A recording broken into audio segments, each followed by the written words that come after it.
Olá, alunos da 7ª fase da educação de jovens e adultos. Bem-vindos! Eu sou o professor Renato Souza, do componente curricular Ensino Religioso, e vamos ver agora o que vai acontecer nesta aula. Aula de número 6, revisão e avaliação. Então agora você se organiza o seu material e presta muita atenção porque a nossa revisão vai começar.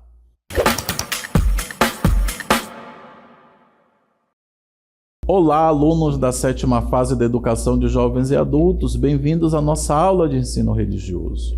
Essa aula é uma revisão onde nós vamos recapitular os pontos mais importantes, os pontos mais interessantes dessa unidade, para nos preparando aí para a nossa avaliação. E nós começamos, olha aqui do meu lado, nós temos esse quadro com as lideranças religiosas e vamos refletir acerca do papel da liderança religiosa nesse processo de transmissão de valores éticos e morais dentro da estrutura, dentro do fenômeno religioso. Nesse processo de transmissão dos valores, a liderança religiosa ela possui um papel essencial, importante. É ela quem, por meio de atribuições como a pregação e o ensino, transmite os elementos morais próprios de cada religião, de cada tradição religiosa. Por isso, o imperativo de um líder religioso ser uma pessoa de retidão moral, comprovada. Cada líder religioso precisa inspirar os membros de sua comunidade religiosa na prática dos valores éticos e morais ensinados por sua religião. Olha aí como é importante, né? A figura, o papel da liderança religiosa. Vamos avançar aqui para um outro ponto também que é bastante interessante da nossa revisão, que é acerca da doutrina religiosa. Vamos ver aí o que é esse negócio de doutrina religiosa. Doutrina religiosa é o conjunto de crenças, mitos, liturgias, costumes, princípios éticos e morais, história e demais ensinamentos que fazem parte de uma religião ou um grupo religioso.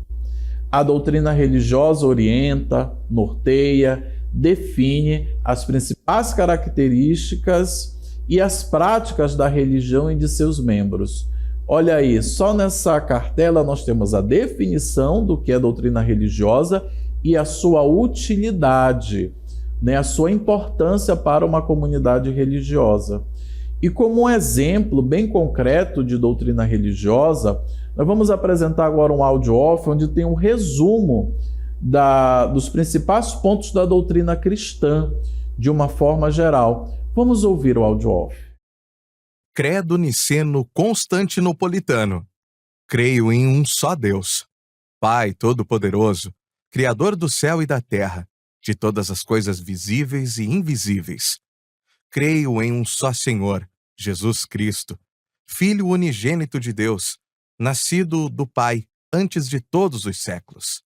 Deus de Deus, luz da luz, Deus verdadeiro de Deus verdadeiro, gerado, não criado, consubstancial ao Pai. Por ele todas as coisas foram feitas. E por amor de nós, e para nossa salvação, desceu dos céus, e se encarnou pelo Espírito Santo, no seio da Virgem Maria, e se fez homem. Também por nós foi crucificado sob Pôncio Pilatos, padeceu e foi sepultado. Ressuscitou ao 3º dia, conforme as Escrituras, e subiu aos céus, onde está sentado à direita do Pai.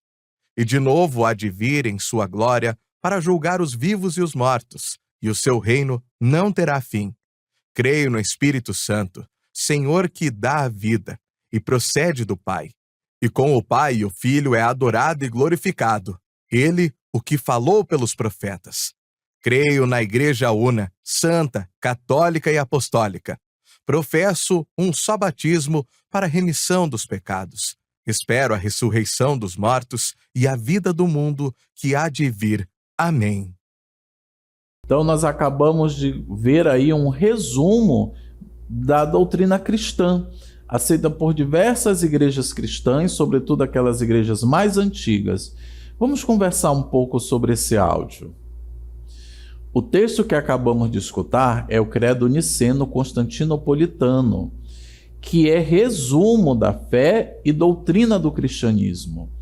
Ele apresenta os principais dogmas cristãos que compõem a doutrina de diversas igrejas que conhecemos.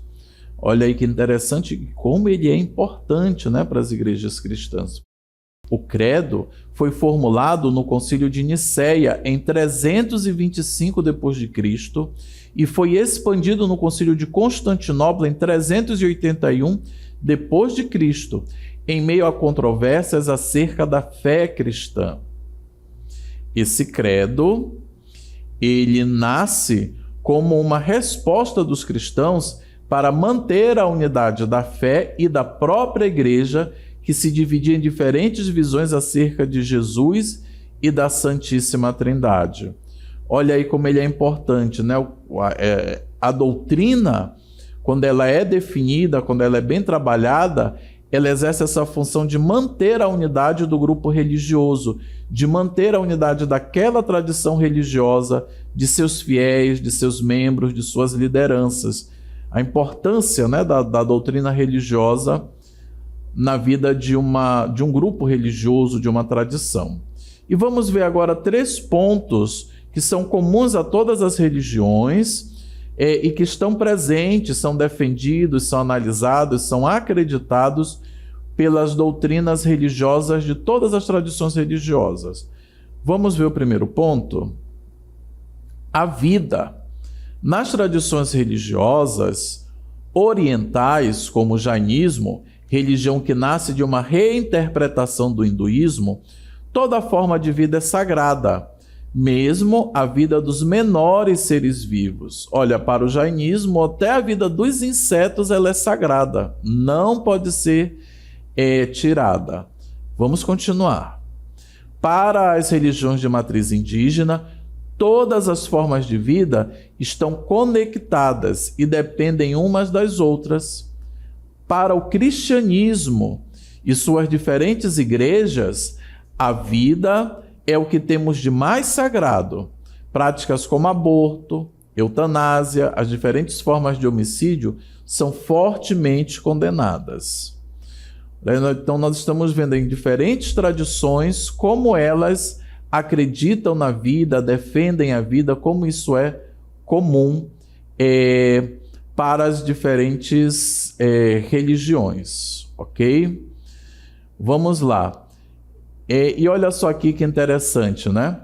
Nós estamos aqui no caminho que leva ao céu, né? Na crença das religiões numa vida após a morte, né? Há uma existência, há uma vida, né, que vem após esse fenômeno da morte. Vamos entender um pouco melhor, né? Se por um lado a vida ocupa um lugar especial nas doutrinas das diferentes religiões, a morte apresenta-se como um fenômeno essencial para se alcançar a vida eterna. Todas as tradições religiosas acreditam em alguma forma, em alguma espécie de vida após a morte, né? De existência após a morte. Dessa forma, o fenômeno físico, corpóreo, fisiológico chamado morte é visto como uma passagem desse mundo material para o mundo espiritual, né? O mundo espiritual que é o destino final de todos nós. Né? Olha aí que importante, né? Toda religião acredita nisso, toda religião caminha para isso, ok? Vamos continuar com o nosso conteúdo aqui de revisão. A religião como fenômeno social, né? A religião é um fenômeno social estudado pela sociologia, ciência que estuda a sociedade, influenciando comportamentos, atitudes, crenças que moldam a vida em sociedade. Transcende a esfera individual da fé e se estabelece como uma instituição que estrutura relações sociais, define valores morais e orienta a conduta humana em diferentes contextos culturais. Os sociólogos analisam como as crenças religiosas impactam a organização social, as estruturas de poder e as transformações históricas, reconhecendo que a dimensão religiosa é parte fundamental da experiência humana, coletiva, e não apenas uma questão de convicção pessoal. Olha aí que importante, como a sociologia vê as diferentes tradições religiosas, né? São constituições sociais. E dentro dessa dinâmica, falando de sociologia, de religião, vamos ver um outro conceito importante que é o Estado laico. Um Estado laico é um país onde o governo não se mistura com a religião, nem deixa que a religião interfira em suas decisões. Vamos lá? Nenhuma fé é preferida ou oficial. O Estado trata todas as pessoas com igualdade, não importa qual seja a sua crença ou se não tiverem nenhuma também. Né? Ser laico não significa ser contra a religião, mas sim que o governo se mantém neutro, separado das igrejas e organizações religiosas. Olha aí, não é contra a religião, mas se mantém neutro. Né? Isso é fundamental para que todas as crenças possam conviver em paz e para que as leis do país sejam feitas pensando no bem-estar de todos os cidadãos, com base na democracia e não nas regras de uma religião específica. Olha aí que é importante. O Estado laico se baseia na democracia e não numa religião específica. Vamos lendo, temos mais coisas sobre o Estado laico, né? O Estado religioso versus Estado laico. Vamos entender essa frase. Estado religioso ou confessional permite que uma religião específica tenha influência direta sobre o governo, suas leis e políticas públicas. Exemplos contemporâneos incluem diversos países islâmicos onde a legislação é baseada em preceitos religiosos como a Sharia. Olha aí, se de um lado tem o Estado laico, do outro tem o Estado religioso. Vamos rever na próxima cartela alguns acenos do Estado laico. Em contraste, o Estado laico promove a separação entre religião e política, garantindo a pluralidade religiosa e a igualdade de tratamento a todas as crenças. Essa diferença fundamental determina como os direitos individuais são concebidos e protegidos. Enquanto no Estado religioso, no Estado confessional, os direitos podem estar subordinados a interpretações religiosas específicas. No Estado laico, eles são fundamentados em princípios constitucionais que transcendem qualquer doutrina religiosa particular, permitindo a coexistência pacífica de diferentes visões de mundo. Então a gente entende aí o Estado laico, o Estado confessional ou o Estado religioso, a diferença entre ambos. E vamos agora para mais um ponto da nossa revisão, que é a relação entre religião, mídias e tecnologias. Mídia, tecnologia, redes sociais são realidades presentes na vida da maioria das pessoas no mundo atualmente. É raro encontrar pessoas que não tenham redes sociais. Até as várias tradições religiosas, na sua maioria, possuem algum tipo de rede social ou mesmo fazem uso de tecnologias para disseminar a sua mensagem. Canais de televisão, sites, aplicativos para celular são alguns dos meios utilizados pelas religiões no intuito de se atualizar e espalhar sua mensagem no mundo. Chama a atenção que a maioria dos grupos religiosos tem séculos de existência. Porém, eles vêm se adaptando com êxito às novas tecnologias e ao mundo virtual, fazendo com que sua mensagem chegue aos rincões mais escondidos do planeta. Olha aí que legal. Nós já temos mais coisas sobre esse tema. Vamos lá? Religião e comunicação. Religião e comunicação sempre estiveram conectadas. A religião é essencialmente comunicação entre o ser humano e a divindade, ou seja, Deus. Mas a religião também é comunicação entre as pessoas. Olha só, quando a gente fala dessa relação religião e comunicação, é importante a gente entender que a religião ela é por si uma comunicação, seja uma comunicação com o sagrado, com o transcendente, com Deus, com os deuses, seja uma comunicação com os irmãos, né? Voltando aqui ao conceito de religião, religar. Então, religião é aquilo que nos religa, nos conecta com Deus e automaticamente com outras pessoas, outros seres humanos que acreditam no mesmo Deus ou nos mesmos deuses que a gente. Então, a prática religiosa ela vai ser esse conjunto de elementos que nos conectam com Deus. A religião é como se fosse a Wi-Fi, que nos conecta com o mundo espiritual e aqui no mundo dos vivos, no mundo material, nos conecta com outras pessoas que têm a mesma crença, a mesma fé que a gente. Vamos lá, vamos continuar. A religião começou usando a oralidade, né? a fala, né? O boca a boca, né? Aquele processo no qual os mais velhos e mais experientes na fé educam os mais jovens, educam as crianças, os adolescentes, os jovens, para que esses vão se iniciando nas práticas religiosas.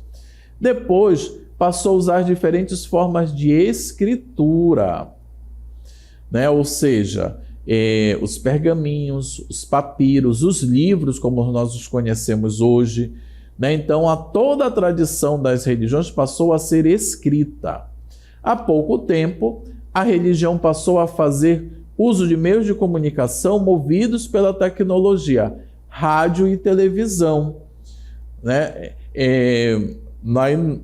Nós vemos a presença nas nossas televisões de programas e canais de televisão religiosos. As rádios também programas, alguns momentos religiosos e rádios que passam 100% programação religiosa. Hoje, a religião utiliza as chamadas novas mídias sociais, que são internets, sites, aplicativos, né? Então a religião mergulha nesse mundo midiático, nesse mundo virtual, né? E assim consegue transmitir sua mensagem, fazendo com que a sua mensagem chegue até os locais mais isolados do mundo, aonde ali se consegue conectar a internet. E assim pessoas que não têm acesso ou não podem ir a um culto, a uma missa, a uma liturgia religiosa, ela pode pelo menos assistir, ouvir, acompanhar de alguma forma a mensagem da sua religião, dos seus líderes religiosos. Então, queridos alunos, aqui nós concluímos a nossa revisão. Muito obrigado pela atenção e a participação de vocês e até a próxima.